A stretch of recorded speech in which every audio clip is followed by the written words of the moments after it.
Indian parents want their kids to be doctors. The stereotype is true. I would know because my parents have been drilling it into my head since I was 3 years old. And I had something called the good child syndrome, which means that you want to be always listening to your parents, never disappointing them, basically being the perfect child. So, not surprisingly, I decided that I would grow up to become a doctor. When I was 12 years old, after watching way too much Grey's Anatomy, I decided that I would become a neurosurgeon. I wasn't going to make it easy for myself. My first patient, my grandmother. I had a love-hate relationship with my grandmother. I looked forward to her visits because she bought me loads of sweets and candies. And when my mom wasn't looking, she would slip me some money so I could go buy myself something nice. You know, typical things that grandmothers do. But we also fought a lot, usually over who got to watch television. She liked watching these stupid, sappy soap operas, and that cut into my time of watching Grey's Anatomy, and that was unacceptable. She was also highly diabetic, which meant that she was on a no sugar diet. So, as a grown adult that she would sneak out in the middle of the night and try to get as many chocolates as she could possibly get her hands on and eat them in her room. And the next morning, when I would ask her about all the missing candies, she would play dumb. Like, she didn't know what I was talking about. It was so frustrating because even when I had damning evidence in the form of chocolate wrappers I would find underneath her bed, she would completely deny knowing anything about them. When I was 16 years old, she was diagnosed with stage 4 breast cancer. The doctors gave her a year. My mom and her sister decided against telling my grandmother about her illness. They didn't want her to spend the last stretch of her life obsessing over death. So we spoke about it in hushed voices, never letting her know. The grown-ups even made up a story about how the doctors had detected a possibility of developing cancer and recommended getting a mastectomy. Whatever you think is best was her only response. So after her mastectomy, when my mom was driving her to a routine checkup, she suffered a stroke. They rushed her to the emergency room. They told us that she had suffered a partial paralysis because of the stroke.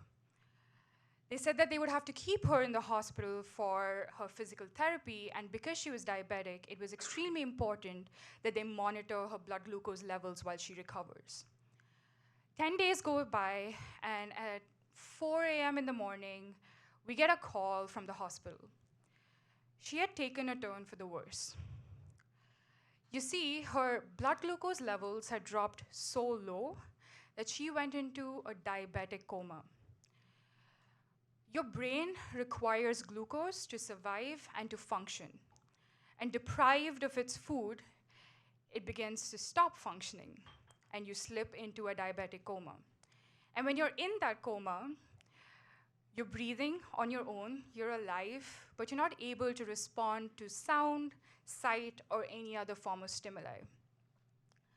And she was in that hypoglycemic state, as they call it, for so long that the doctors told us that she had a 2% chance of ever waking up. My family decided to move her back home. We converted the guest bedroom into a DIY home ICU. I decided to help my mom out with some of her care duties, so I took it upon myself to take her blood pressure and her blood glucose levels every morning and night. One night, I walk into a room at 7 p.m. I had done so for almost about 3 months at that point. I took the blood pressure monitor out of the cabinet. I tied the blood pressure cuff around her arm and hit start on the monitor. I waited for the beeping to subside so I could take a reading. But instead, on the monitor read pulse error. That was weird. That had never happened before. So I tightened the cuff around her arm a little tighter and hit start again. Pulse error. I began to freak out. But I said, hey, I was going to be a doctor. I can work a blood pressure monitor. I got this. So I did what any of you scientists would do. I increased my sample size. So I took off the cuff from her arm and put it around my arm, because I was the only one there, and hit start. I think it read about 135 over 90, and I remember thinking, that's a little high for a 16-year-old. But the blood pressure monitor was working. And that's when it sank in. I remember looking at her thinking, please don't be dead, Grandma. I can't be the one to tell my mother that her mother had passed. I can't be the one to tell my grandfather that his wife had passed. So I just stood there looking at her, hoping that she would come back from the dead like they did in her soap operas, but she didn't. So I stood there for a little while longer, trying to gather up the courage to go tell my mom. I walked into the living room where my mom and my granddad were talking. I went, sat next to my mom, and slowly nudged her to grab her attention. I said, you should go check on Grandma, because I couldn't tell her. She walked out of the living room and went into my grandmother's room, and I followed her. As we got into the room, I told her, the blood pressure monitor is not working. She said, oh, okay, I'll look at it. So she took the blood pressure monitor off my hands, did the exact same thing I did, put the cuff around my grandmother, and hit start. Not surprisingly, she also saw the same pulse error message. She looked at me, and I could see the tears well up in her eyes. A few days later, at her funeral, I remember seeing my mom cry, my grandfather wiping away a tear, putting on a stoic front because he was the man, but a clear cloud of sadness around him. I remember being hugged by my relatives, telling me that I shouldn't feel sad because she's in a better place. And they were recounting all these beautiful memories they had of her. And I remember just standing there thinking, but I don't feel sad. I don't feel anything. I feel distant and disconnected, but there was no other emotions inside. I couldn't cry. I couldn't even get myself to shed a single tear. And that didn't feel normal. Who doesn't cry at their grandmother's funeral? It felt wrong. And don't get me wrong, I cry about everything. When Julia Roberts stood in front of Hugh Grant in Notting Hill and said, I'm just a girl standing in front of a boy, asking him to love her, I cried. I can usually cry on demand. That's a special talent of mine. But here I was, standing in my grandmother's funeral, unable to cry. And I hated it. It felt like I didn't love her. And what kind of psycho doesn't love their grandmother?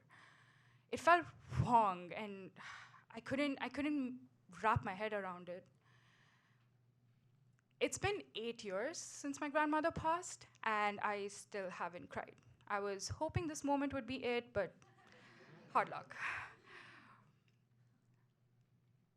I also didn't become a doctor. Surprise. It just didn't work out. I didn't have the same enthusiasm for it anymore. It just did not fit in my life anymore. But I still like science. I still like biology. I still like research. And that's what I decided I would become.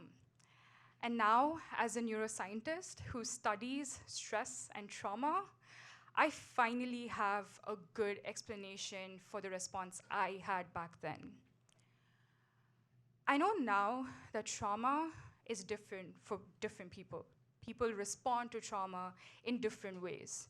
And emotional avoidance is one of the key features of PTSD.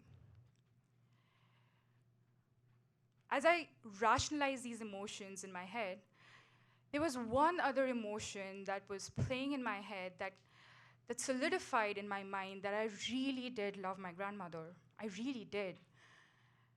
I really did miss fighting over the TV remote control with her.